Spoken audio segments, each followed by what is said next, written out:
건진법사 얘기 잠깐 하겠습니다. 무속인 전모시죠.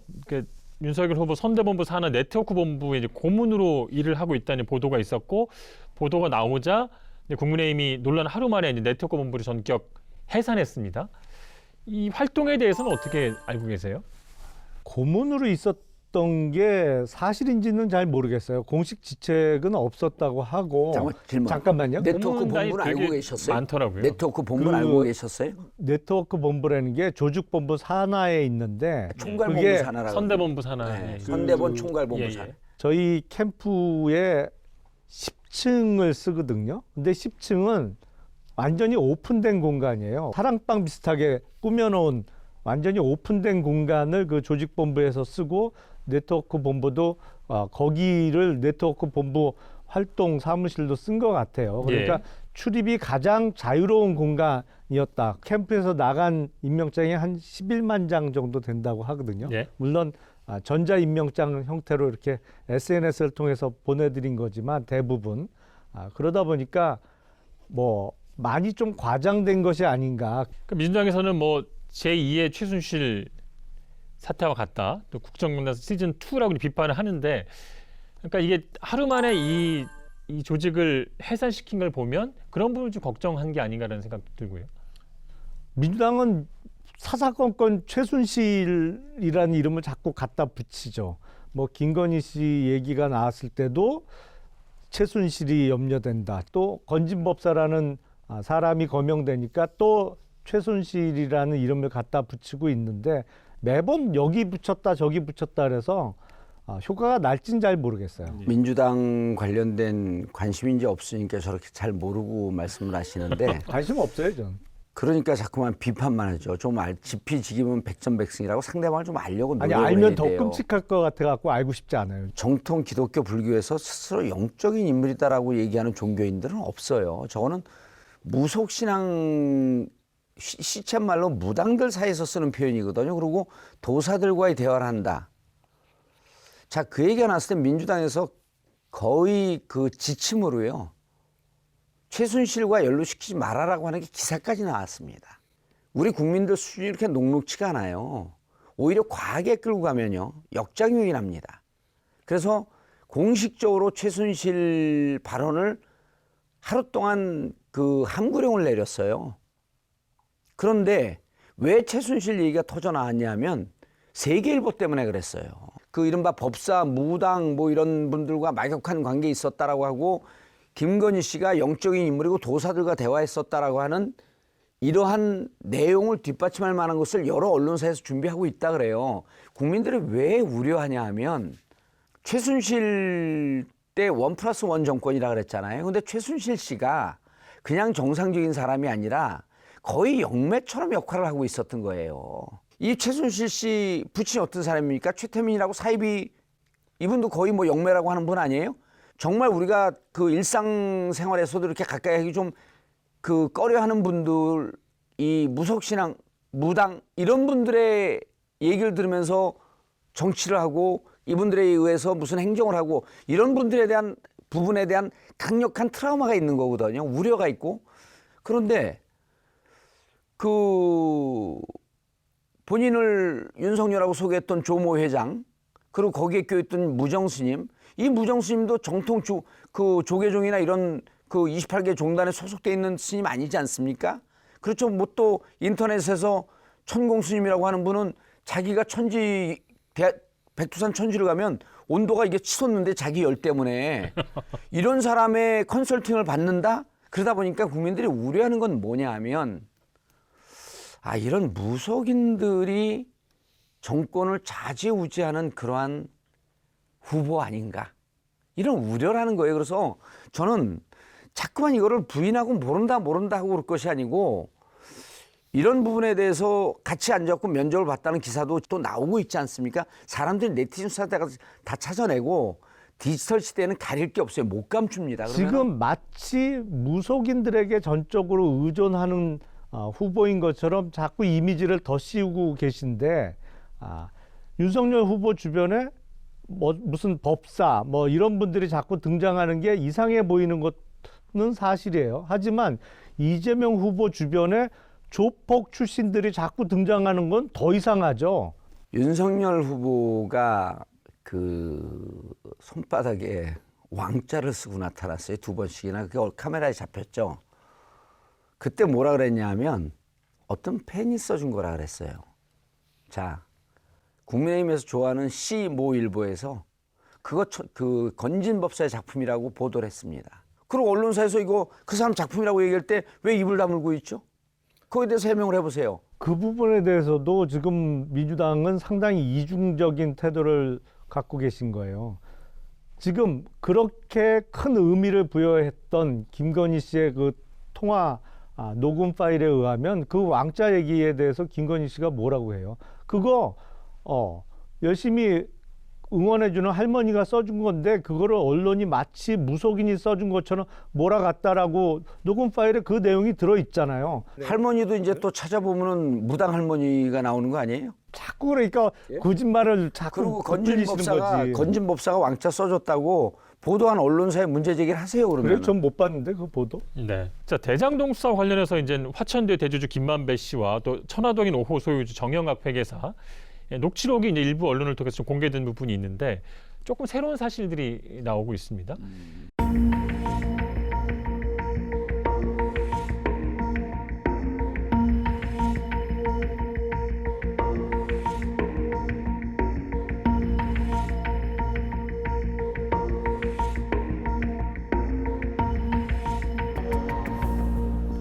대장동 관련된 수사는요, 구조 자체를 누가 짤 수 있었느냐, 짤 수 있었던 사람은 한 사람밖에 없거든요.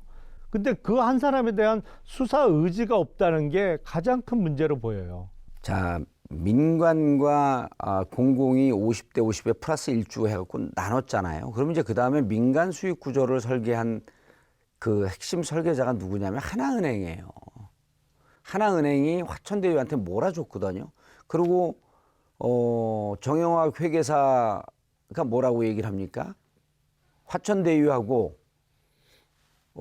PF가 하나은행하고 PF가 갈라지려고 했을 때 곽상도 의원이 나서서 그걸 다시 연결시켜줬다. 이 증언들이 있잖아요. 검찰이 자기들 수사 능력이 있고 이재명 후보를 겨냥하고 있다고 한다면 증거가 하나라도 나왔으면 벌써 이재명 후보를 소환했거나 조사를 했었죠. 정영학 이분이 자기는 살려고 처음부터 싸그리 녹음을 한 거예요. 이게 2015년에도 정영학 녹취록 때문에 여러 명이 당하거든요. 지금 2022년에 또 그 녹취록 그때하고 7년 전하고 똑같은 양태를 보입니다. 김만배 이런 분들이 검찰하고 무슨 얘기를 했는지 모르겠어요. 증언이 슬금슬금 바뀌어요. 뭐 시장이 알았을 것이다. 시장의 지시사항이다. 자, 재판도 그렇고 검찰의 수사도 그렇고 이거는 철저하게 이재명 후보를 공격하고 있습니다. 근데 못 잡고 있잖아요. 못 잡고 있다라고 하는 것은 증거가 하나도 안 나오잖아요. 증거가 하나도 안 나온다라고 하는 것은 관여하지 않았다는 겁니다. 그리고 자, 하나은행 우리가 문제 있다고 계속 문제 제기를 하잖아요. 그리고 SK 도대체 400억을 빌려주고 어떻게 950억을 여기서 먹어갔냐. 이 부분에 대해서도 그렇게 문제 제기를 해도 수사를 안 해요. 그 사람들 다 어디하고 관계 있는 사람들입니까? 국민의힘하고 연관되어 있는 사람들이에요. 곽상도 전 국회의원 어디 당 소속이었습니까? 민주당 소속이었어요, 그분이? 근데 뭐 녹취록 그 얘기 나온다면서 아빠가 돈 빨리 달랜다고. 자, 이렇게 증거가 명백히 나온데도 곽상도 이런 분들 법원에서 구속영장 기각돼. 검찰이 어떻게 수사하는지도 몰라. 돈은 뻔히 50억이 왔다 갔다 했는데 그분들은 입건해갖고 구속 수사도 안 해.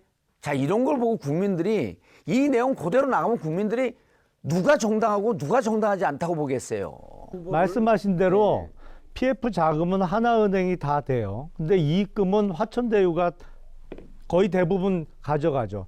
하나은행 컨소시엄에 참여한 회사 중에 화천대유를 제외한 나머지 참여자들은 조금 고율의 이자 정도를 이익금으로 받아가는 형태밖에 안 돼요.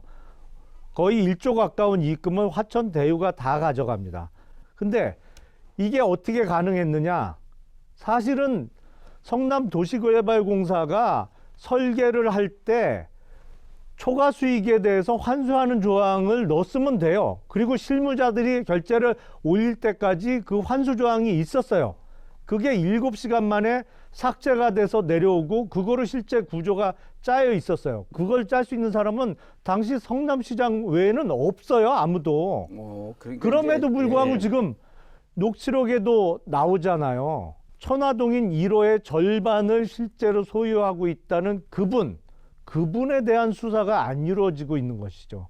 곽상도 의원 말씀 자꾸 하시는데 곽상도 의원이 아들 퇴직금 명목으로 세전 이익으로 50억, 뭐 세금 빼면은 좀 적겠습니다만 세전으로 50억 가져갔다고 치고 그러면 600억 가져간 사람이 실제 주인이에요? 50억 받은 사람이 실제 주인이에요? 저렇게 이제 내용을 자꾸만 잘 모르거나 일부러 알면서도 왜곡을 하고 그러니까 자 1,830억 그 고정 수익이 끝난 다음에 그 다음에 민간 영역 부분에 대해서는 성남도공도 그렇고 성남시가 관여할 수 있는 길이 없어요. 50억씩 이제 뇌물성 금액을 이제 받은 것도 있고 못 받은 것도 있는데 이런 분들도 이제 근거가 이렇게 나오고 있는데 조금 아까 말씀하신 것처럼 천화동 1호회 수익금 600억 관련해서 이게 만약 이재명 후보한테 흘러갔다면 이게 뭐가 좀 나와야 되는 거 아닌가요? 구체적으로 증거가?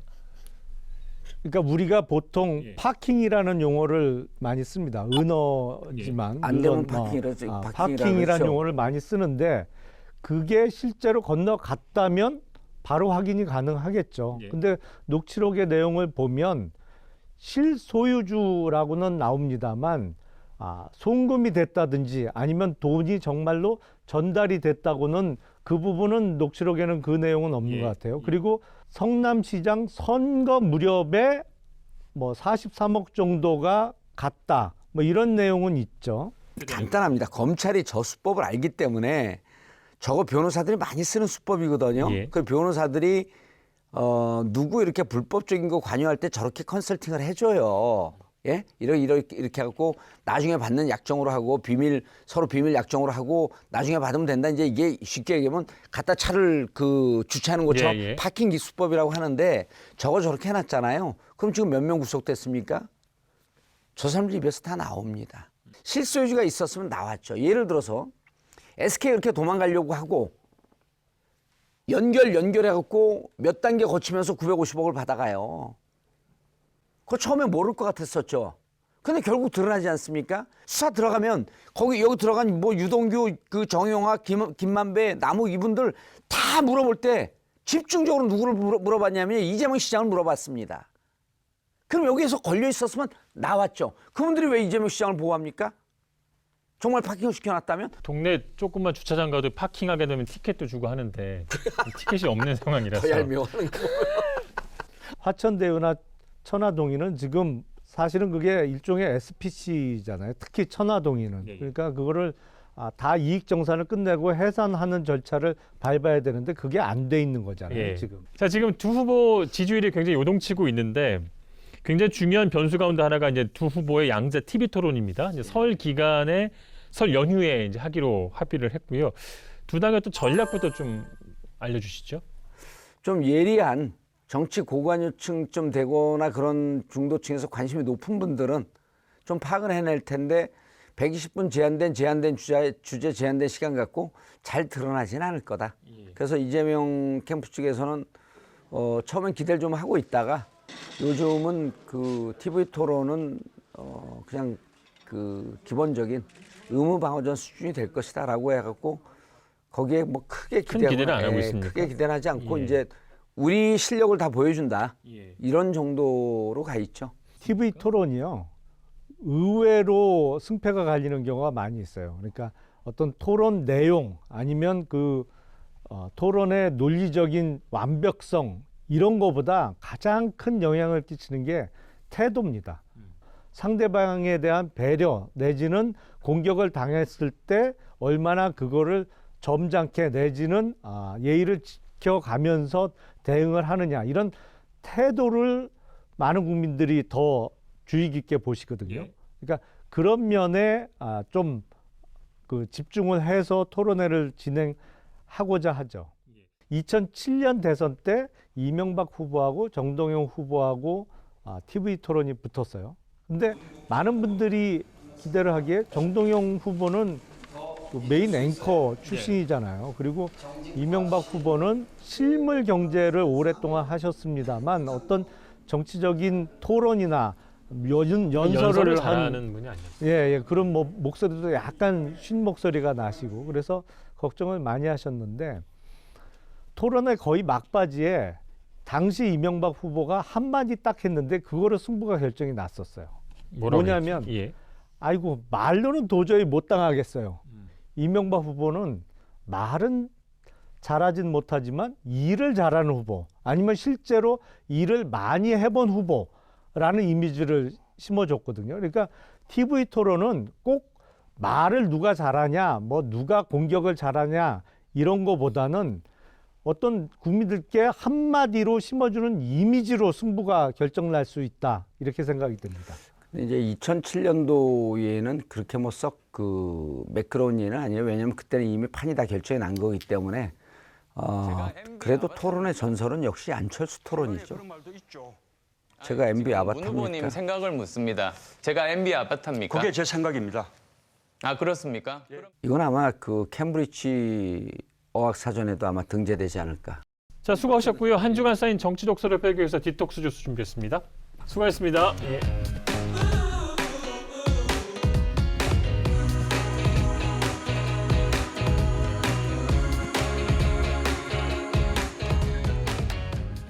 이번 주 시사토크 알고리즘도 잘 보셨습니까? 화면 왼쪽을 눌러서 돌아쩌 채널을 구독해 주시면 알고리즘과 함께 돌발 영상, 뉴스가 있는 저녁 등 YTN의 간판 시사 프로그램을 함께 보실 수 있습니다.